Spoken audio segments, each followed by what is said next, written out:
Good afternoon, everybody, and thank you for joining us today. Yesterday, July 13th, marked 1 year since the tragedy that struck my hometown of Butler, Pennsylvania, when a gunman nearly assassinated President Trump. Tragically, he took the life of Corey Compatore and seriously wounded David Dutch and James Copenhaver. Yesterday, I returned to the Butler Farm Showgrounds, where I was with the president a year ago. I met with the Compatore family during a celebration of Corey's life. They are incredibly strong, and I know all of us on stage continue to send our thoughts and prayers to them as we seek more answers about what actually happened that day. Now, we're here today to highlight new resolution H.R. 571, which formally recognized the events of 2014 and July 13th in Butler, Pennsylvania. The resolution also condemns the rise in political violence we have seen across our nation over the last year. From the assassination attempts against President Trump in Butler, Pennsylvania, and West Palm Beach, Florida, to the attacks against Governor Josh Shapiro in April, and to the deadly attacks on the Minnesota state lawmakers just last month. Let's be clear. We must stand up together to oppose violence against our nation's leaders all across each party. And I want to thank my co-lead on the resolution, RSC Chairman August Pfluger from Texas. When we talk about this, though, we can have as many resolutions as we want to bring it forward. And I've heard person after person, politician after politician get up and say, I am absolutely appalled by the violence that's taking place in this country today. And we've got to stop using that type of language. And with 24 hours, they're out talking again about who should not be sitting in certain offices. So it's one thing to have a resolution. It's one thing to be resolved, the fact we're not going to keep talking like this. When I'm asking all our everybody that's in the Congress, everybody that's in elected office, please watch what you say. Don't start off saying we should never do this, and then within 24 hours go out and make statements again that incite people. That's a false lead. It's a false premise. Our resolution is an attempt to get people to speak the way they should speak. In America, the way we settle things is by votes. So it's my pleasure to be with all these people behind me today because they're all feeling the same way. And I'm going to introduce Dan Muser now. Dan and I sat beside each other in Butler July 13th last year and watched as the assassination attempt took place. I got to tell you, at first, nobody knew what was happening. It sounded like somebody was shooting off firecrackers. And then when we saw the president go down, we knew exactly what happened. We did not know that Corey Compatore had been seriously wounded and was going to die. We did not know that two other gentlemen were seriously wounded and are still recovering from those wounds. But today we are making an effort to make sure that we start speaking the right way in America. Mr. Muser. Well said, Representative Mike Kelly, my good friend from Pennsylvania. As he stated, I was at Butler on the July 13th, and we were there in October when our president insisted on going back. He asked me, what do you think about me going back? And I said, Mr. President, I advise against it. I was not supportive. I was more concerned about his safety. But his level of courage is, boundless. When the president was hit on July 13th, and we all couldn't help but really think the worst. But that certainly changed, as we all saw. At the moment, he lifted up security agents on his back, put his fist up, said, fight, fight, fight, wiping blood from his face. And in so doing, he lifted everybody in that arena up, at the rally up. They began the chant of USA, USA. And I think he rose the entire nation up. And I think we saw that on the following November 5th. But the rhetoric in politics is out of control, right? I recently met with the members of the Indivisible group up in my district, insisting I show up. Well, we had an hour meeting. I let it go to an hour and 40 minutes. But right at the very end, they said, one of them said, you're a Nazi, and so is President Trump. Okay? Nazi, all right? We know what the Nazis did. when people are out there making such comments and elected officials, some people believe them. They actually think that you might be that, and that hate speak turns into violence. Just this weekend, Vice President J.D. Vance and his family are at Disney World, cursed at, all kinds of foul language thrown at them. And Governor Newsom has to put something out saying, did you enjoy your time at Disney World? Okay? Governor Newsom is sick to do something like that and to act that way. And how about the ICE agents being demonized and attacked for doing their jobs? And elected officials are out there cheering it on. So there are too many Democrats, frankly, that are tolerating this. In fact, encouraging it. Not all by any means. My friends that are Democrats condemn it as well. But there's too many falsehoods. And we got a governor in Pennsylvania that does nothing but spew falsehoods. And again, people believe him. How certain measures are being taken that we're taking food out of hungry Pennsylvanians' mouths. Nothing could be further from the truth. And Brooke Rollins came up to Pennsylvania and pointed out the truth. So we have this resolution. It's about hate speech because hate speech leads to violence. It's dangerous. We also are seeing a high level of a surge in anti-Semitic rhetoric. I mean, for crying out loud, I put out a post recently on Facebook, something positive about Israel. I literally got hundreds of basically threats and all kinds of other hate messages. So, look, we're not going to stop it all, but this resolution is about calling for an end to hateful rhetoric. It is about a resolution that solemnly making, answering or recognizing the one-year anniversary of the attack on President Donald J. Trump.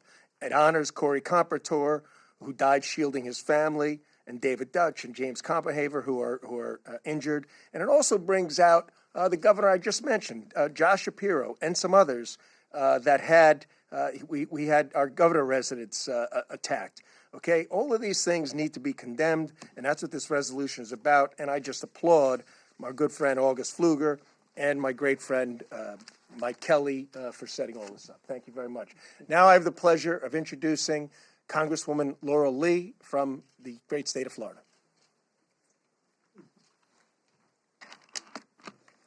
Thank you. 1 year ago, our nation witnessed a horrific act of violence, the attempted assassination of President Donald J. Trump. It was an attack on our president, on the families that were gathered there to hear him speak, and on the institutions that hold our democracy together. As a member of the bipartisan task force on the assassination attempt, I joined my colleagues to ask the hard questions. How did this happen, and what can we do to make sure that it never happens again? Our final report laid out clear recommendations, and since then, Congress has acted, improving threat detection systems, strengthening agency coordination, and expanding protections for officials. The Secret Service has also responded by updating its threat modeling and improving interagency protocols. But important questions remain, and so does our responsibility. I want to thank Chairman Kelly and Chairman Pfluger for introducing the resolution. It rightly honors the bravery of those who responded. It remembers Corey Comparator, who gave his life to protect his family, and uplifts the heroism that saved others. But this resolution is more than a remembrance. It is a call to action. Threats and attacks, whether against the president, a judge, a member of Congress, or ICE agents, are unacceptable. And to those who would commit these types of acts of violence, know this: the full force of federal law enforcement will find you, will stop you, and will hold you accountable under law. Political violence has no place in America, and we must do everything in our power together to ensure that it never happens again. It is my pleasure to introduce my friend and colleague from the state of Texas, Representative Brandon Gill. Thank you, Laurel, and thank you all for being here. It was just a year ago yesterday that President Trump was in a rural Pennsylvania field, bucolic area, beautiful part of this country, when a deranged gunman tried to murder him. At the time, there were thousands of his supporters in the field looking for a message of hope from the president, a message that the forgotten Americans in this country will no longer be forgotten, that the people who have been ravaged by globalism and mass migration and fentanyl will have a champion in Washington. And meanwhile, leftists on the other side of the aisle were slandering that same then presidential candidate, saying that he is a threat to democracy, that he's a wannabe dictator, that he is literally Hitler, in their words. And some people on their side of the aisle take those words at face value, and they tried to assassinate him. Political violence has absolutely no place in this country, but unfortunately, this kind of rhetoric has continued. We hear our colleagues on the other side of the aisle demonizing the brave men and women who serve in ICE and in immigration facilities, saying that what they are doing is similar to the secret police, that they are being compared to the Gestapo. This is rhetoric that is not only deranged and wrong, but it has no place in a functioning democratic system. So we on this side of the aisle, and we hope that others will join us, reject this rhetoric. We reject political violence in all its forms. And we pray for this country and for its leaders and for our president, for their safety and for their well-being. So with that said, thank you all for being here, and I'd like to introduce the great Representative Marjorie Taylor Greene from Georgia. Thank you. Thank you for being here, and I'm grateful to stand up here with my colleagues. We've all joined together to denounce hate speech, political hate speech that has deadly consequences. A year ago, the world was outraged after they saw President Trump shot at the rally in Butler, Pennsylvania, and we still mourn the life of Corey Compertor and pray for his family as well as the other victims that were shot. However, this is just another type of violence that goes on and on and on, whether it's state legislators in Minnesota, Governor Shapiro in Pennsylvania, or even me being one of the biggest targets of death threats in Congress.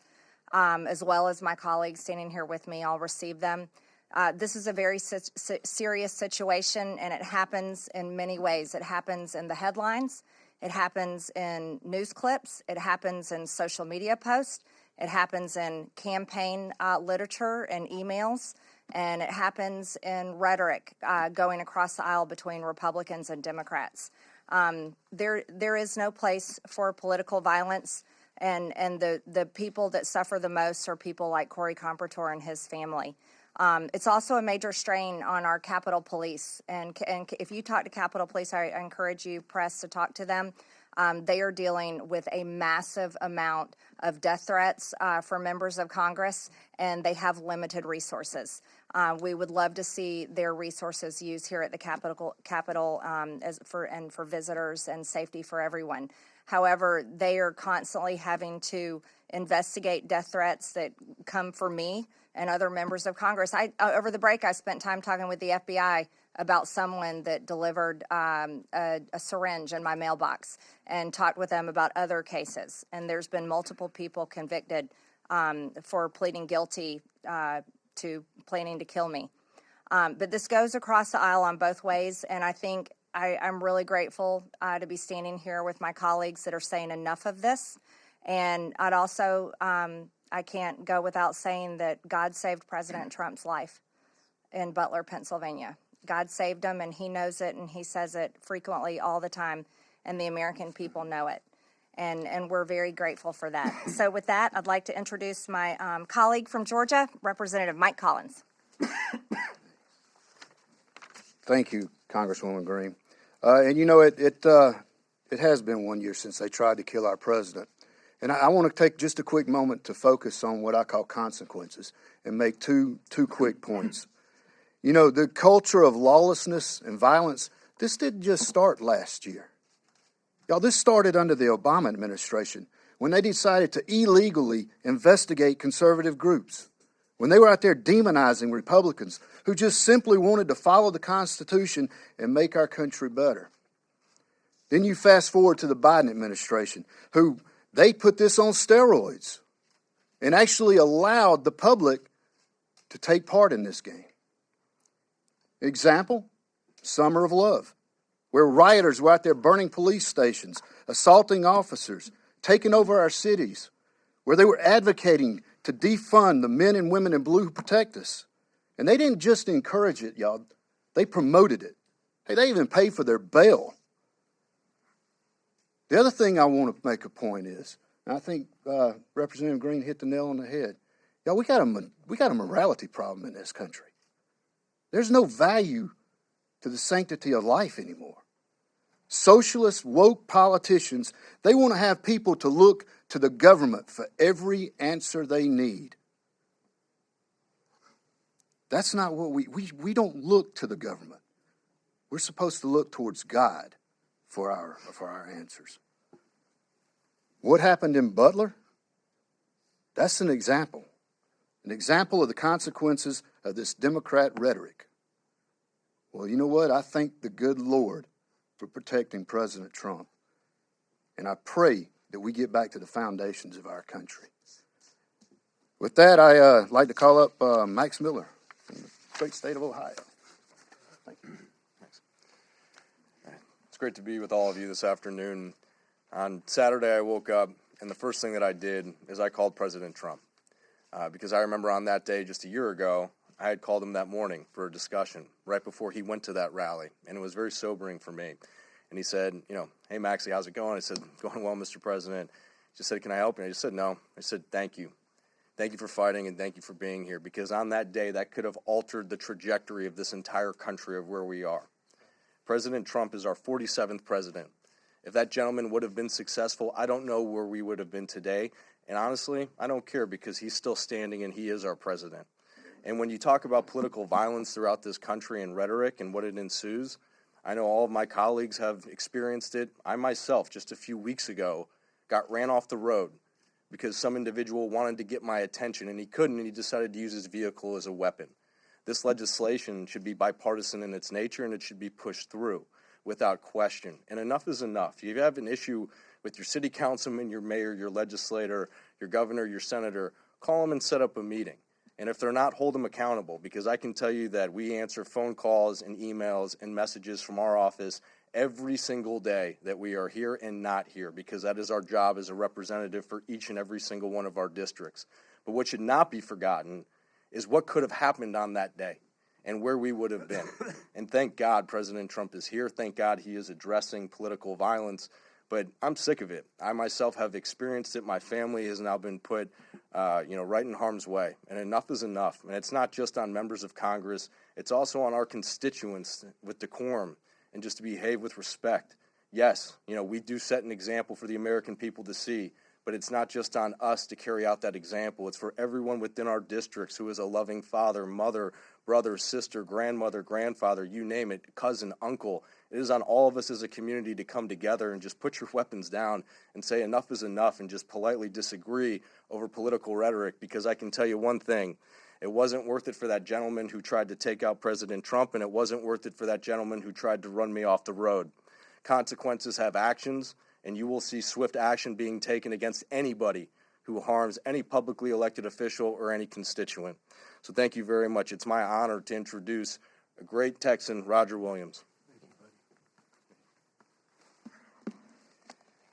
1 year ago, as we've talked about, a violent and deranged terrorist set out to change the course of American history by attempting to assassinate President Trump. God spared his life for a reason. Moments after bullets intended to kill him miraculously grazed his ear, President Trump stood in command of the American people to fight, fight, fight. A renewed spirit of American strength and determination was unleashed that day. Now more than ever, we must work to uphold the values that this country is built on as we usher in the golden age of national security, economic prosperity, transparency, and peace through strength. President Trump has put everything on the line. He's put his name, his freedom, his legacy, because he believes in America. He works tirelessly every single day to put the American people first. Let me be clear. Political violence, as we've talked about, has no place in our country. Evil will not prevail. We are one nation under God.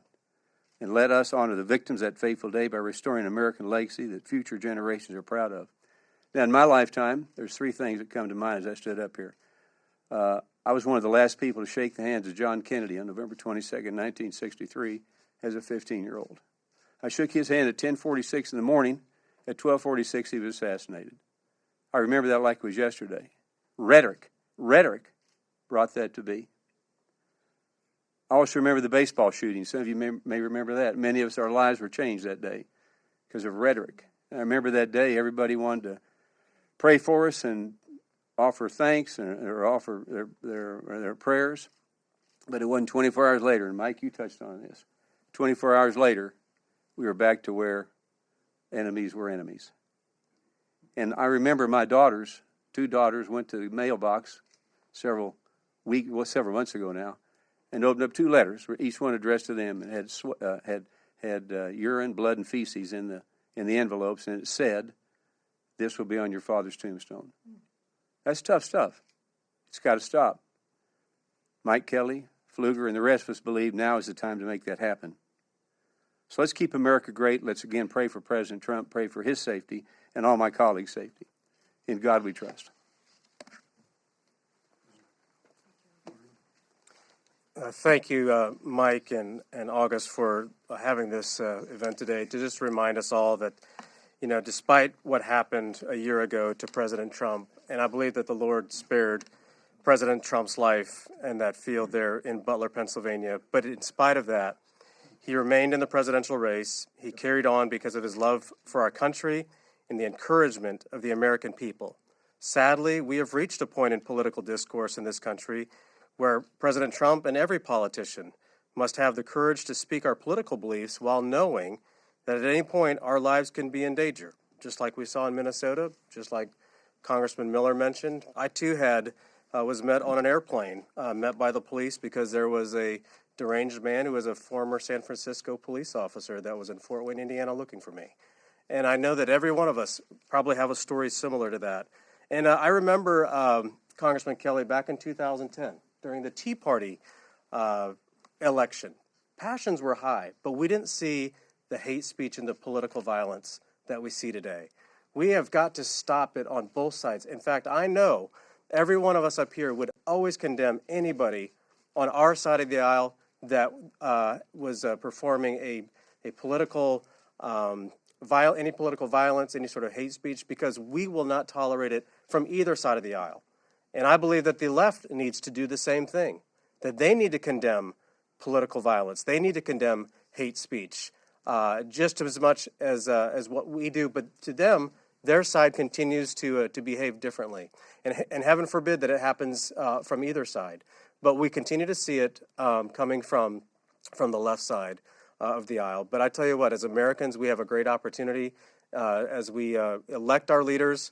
We need to continue to make sure that we as leaders are responsible in our rhetoric. But I just appreciate President Trump standing up, even though he was almost killed that day, that he continued to fight for Americans and standing for not only our democracy, but for our Constitution and our great republic. So, Mike, thank you for leading this today, and I'll turn it back over to you. Thank you. So you've heard from us. I want to share something with you that has nothing to do with a political entity. I was at a celebration of life with the Comptor family yesterday. Just for a moment, step out of whom you are and think about them. On the morning, Corey, his wife Helen, his two daughters were so excited to be able to travel a short distance to the Butler Farm Show to see President Trump speak. This was Corey's idol. This is Helen's idol. This was the girls' idol. They just couldn't wait to get to Butler to see President Trump. The four of them get in their car, They make their way over. It's like 97 degrees that day, okay? So it's not pleasant. It's a warm day. And what was even warmer was the crowd that was there to greet our president. And what I want you to think about, especially of those of you who've lost somebody,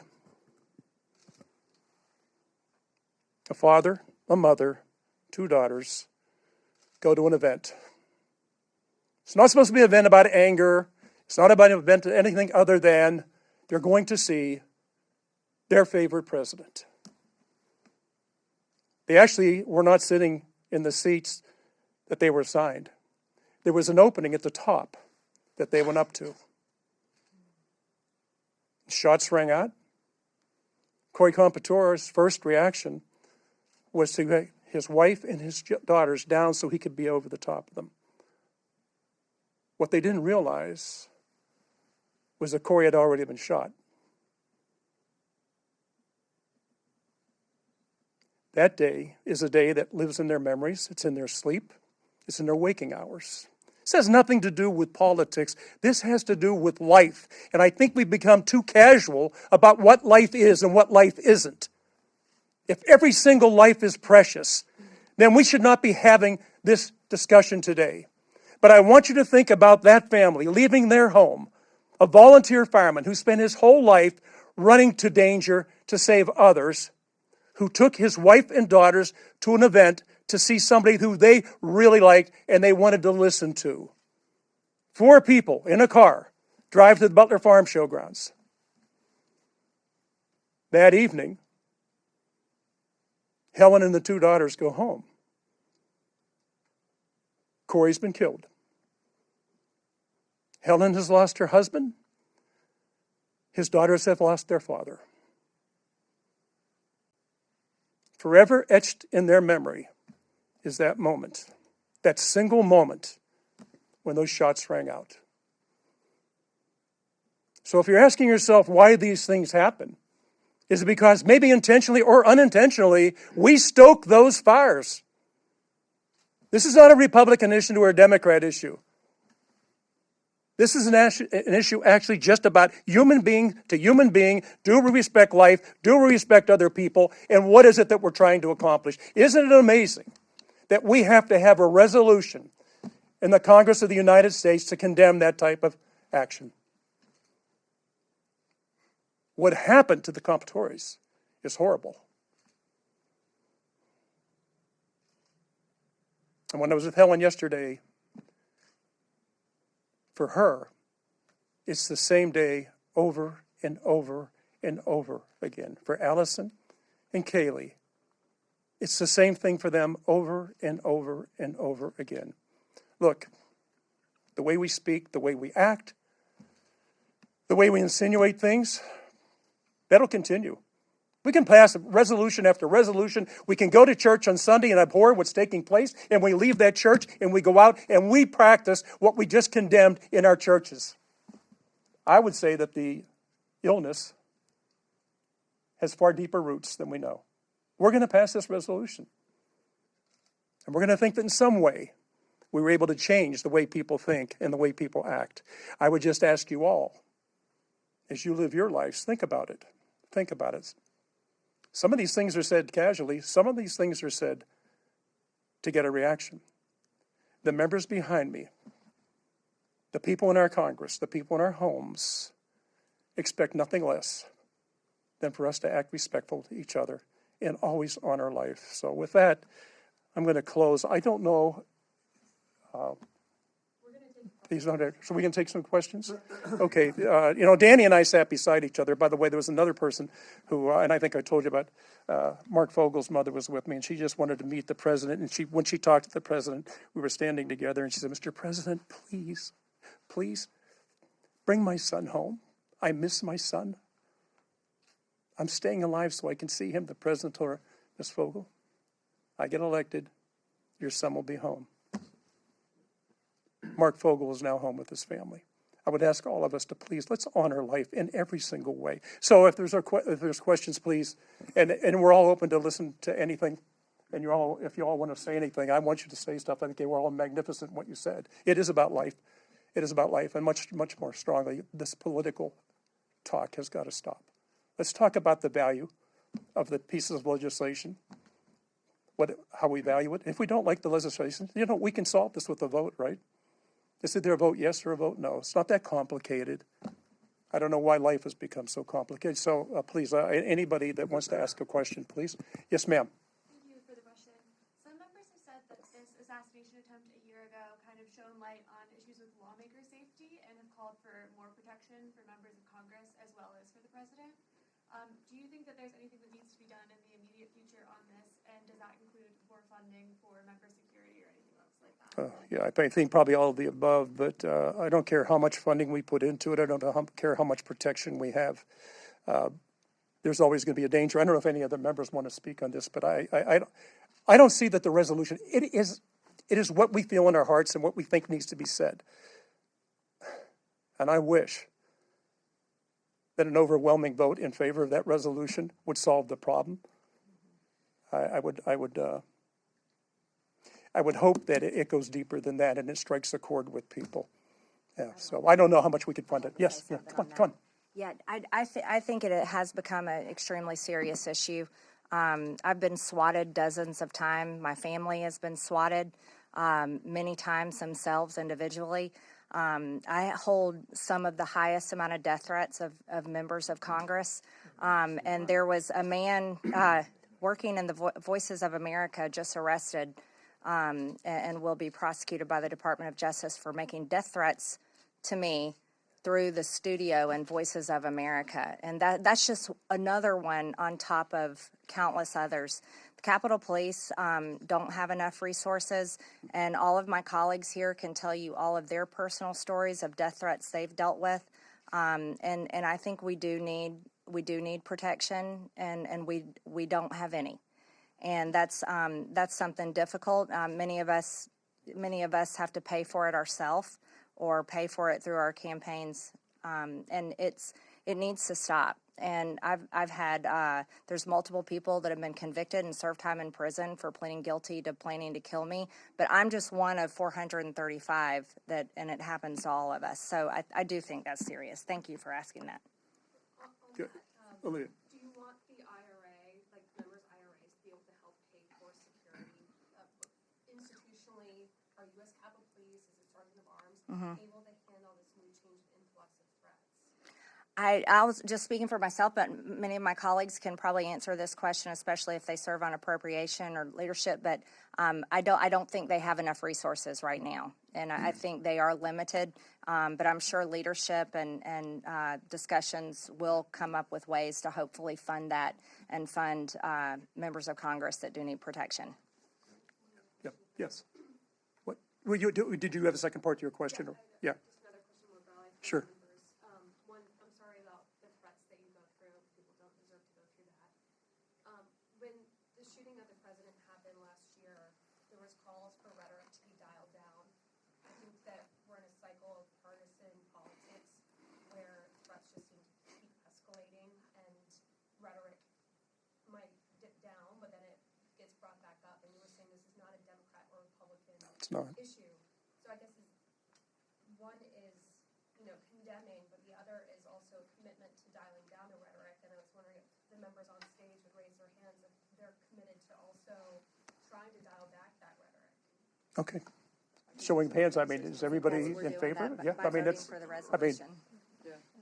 I'll just say something because obviously I think some of us haven't been here this long, but my freshman year, I just want to say thank you to these guys for the resolution. Thank you to everyone. And we all get death threats. I got a ton of them more in my first term, which was one of the really striking things that we did in our freshman year after orientation. We did a bipartisan commitment to civility that was led by our now speaker, Mike Johnson, and all the Republicans and all but 3 Democrats signed it. And we really worked and strove to really bring down the rhetoric. And that all came to a crashing halt in 2018. And I'll let you figure out why that happened. But it was really I think we should do it again. I think Democrats and Republicans should join together and really try to talk about why, tell the truth to people out there and get them to calm down and realize that we're working together. This is the nature of our system. And I think it's unfortunate that so many people don't understand. We want robust debate, but, the violence is just not acceptable. And I think everyone is I have Democratic friends who feel the same way, and I think a lot of people would like to join in that. Yeah. And this resolution is the start to that. How about one of their slogans, Republicans are killing older Americans? I mean, who in the world thinks that that's okay? And yet, walk down the street, walk from the Capitol to the Cannon Building tomorrow, you'll see it. And I see it throughout my district. The Indivisibles carry it. The Democrat opponents carry it. Is there a role for Congress to play in providing more information on the possible motive of the gunman at Butler? You know, and Miss Laura Lee was on the task force with me also. I don't know that we ever got the answers that we needed to get out of the federal agencies. Some of you may remember the second attempt that took place in Florida. Other than showing this man being arrested, we've heard nothing more about him. Everything shut down after that. Look, I don't want to get into that part because I would love to do another session on that where you could hear the members that were on there. I have definite feelings about it. I was there that day. My wife was there that day. One of my sons was there that day. And 3 of my grandchildren were there that day. So it isn't just something they heard about on TV or somebody talking. They were actually there for it. And so there's people that can't go back onto those grounds. There's people who have trouble sleeping. All these different things happen. So I don't know that there's enough money in the world to change some of the way people think. I wish it were that way. We face something. We're going to have a resolution. And we can pass resolution after resolution after resolution. I will let you be the judge of that when you talk among yourselves. How was your speech? And I think each American should ask that. And if you're truly thinking the way our country was formed and why it was the way it is, and then try to figure out what happened today. I have no idea why it's happened. Yes, sir. Follow up on that. Senator Johnson is saying that the Senate Homeland Security Committee's investigation is being stonewalled by the DOJ and the FBI despite a change in leadership. Do you think those agencies need to be more transparent in getting information to Congress so we can find out why this happened? Yeah, no, I usually don't comment on other members' remarks. I just know that right now we're still doing work. We're not the task force. That was the task force, but we still are individuals who were still concerned about what happened on both sides of the aisle. I think it has to be careful when we start to say, what was this? They don't want to do this. They don't want to do that. We were told that there were certain things they couldn't talk about right now. Okay, right now is a year ago. So I would like to see other things come out. I got to tell you, I have no idea what's going on with Mr. Routh. I have no idea of how these other things happened. We haven't heard. The federal agencies early on really had kind of locked us out of things. Local law enforcement in Butler was very forthcoming of what happened. So we're still waiting for some answers on some things that didn't happen. But today is about the resolution. We could have another discussion about other things else that we think we fell far short of the questions we were asking. Yes, sir. Last question. Okay. Are there any conversations at all about supplemental funding for extra or additional security in the districts, given how many threats you all have talked about facing and even action and violence back home in the district? I think there's always going to be conversations about that, but I know for myself and the rest of the members that are with it, I don't know if there's enough money in the world that can address the problems we have with morality today. So it's good to say if we had just had a few more dollars that day, it wouldn't have happened. Really? Really? We keep talking about the problem is a lack of funding. My feeling is that we have a problem with the lack of respect for life in general. And when people do these things, they're acting out on something that while I'm not in that business, I would say there's something wrong with them. But if we encourage it, and what we're talking about with this resolution has nothing to do with a lot of those things, but it does have to do with members of Congress coming together on a resolution condemning what's happening. So hopefully that will have an effect, and thank you all for being here. I think later on we can talk about other things because you have an interesting question. I think Ms. Lee would have answers to what we didn't get that we thought we were going to get. So listen, thank you all for being here. God bless you all, and God bless the United States of America.